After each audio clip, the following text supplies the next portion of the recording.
Hey guys, so I decided to film two of my deload sessions from this week and splice them together for you guys because they're so short. And I'm noticing there's a lot of confusion from people when they're asking me questions about deloads in the comments. They don't seem to really understand what a deload is.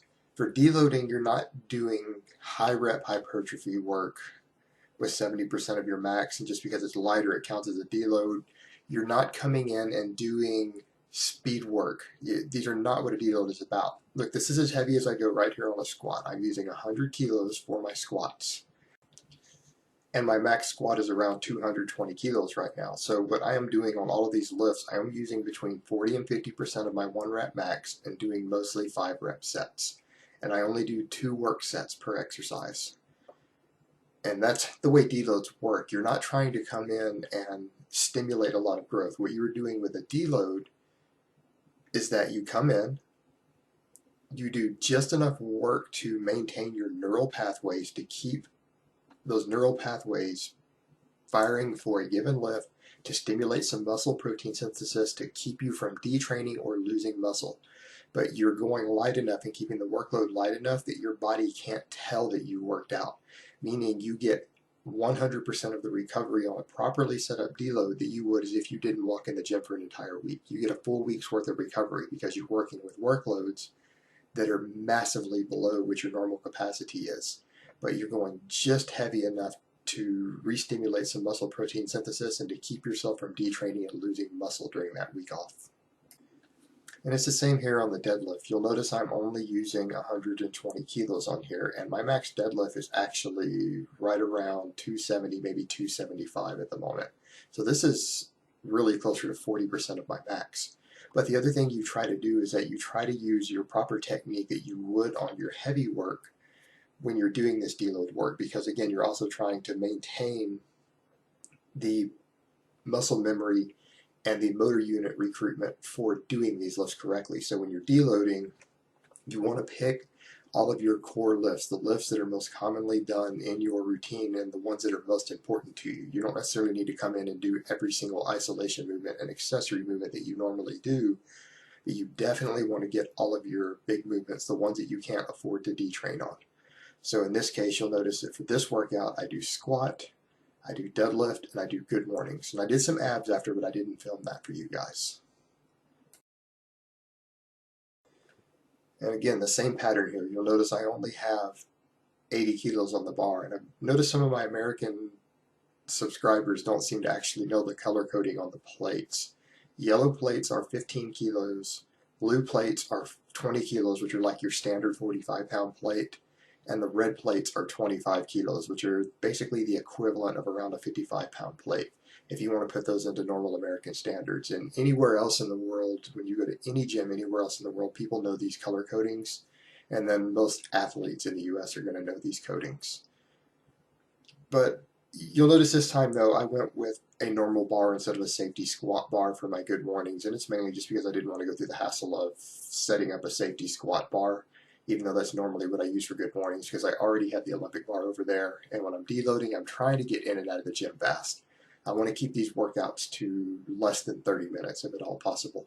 And between setting up and messing with the camera and everything, it can run over that. I want to be in and out of the gym fast. Okay, up next I have the bench press. Obviously this is my bench press workout, so this is the second session in this deload week that I did. And again, you'll notice if you look at the color coding on the plates, I only have 80 kilos on the bar, which is barely over 50% of my current max. And the same thing, you'll notice I use pretty much my power setup for this, even though I'm doing lightweight for sets of 5.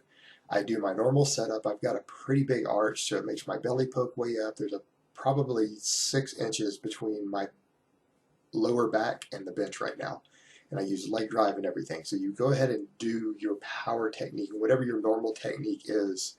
You want to replicate that when you're doing deloads because you're trying to practice those movements, and so you stay practice on them as you're doing it.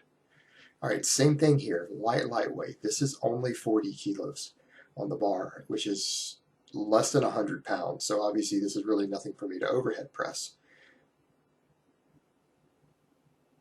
And again, like the others, it's 2 sets of 5. You're trying to just stimulate a little bit of muscle protein synthesis so that you don't lose any muscle and keep those neural pathways fresh so that you maintain the movement patterns on all of your most important movements.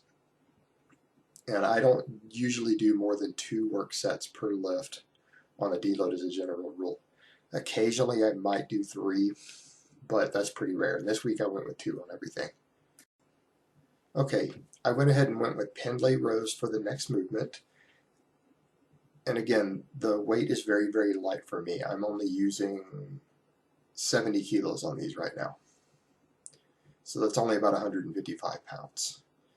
And my second set, and you'll notice on the Pendlay, again, you don't ever bounce. You come to a complete stop on the ground and you pull it up to your chest.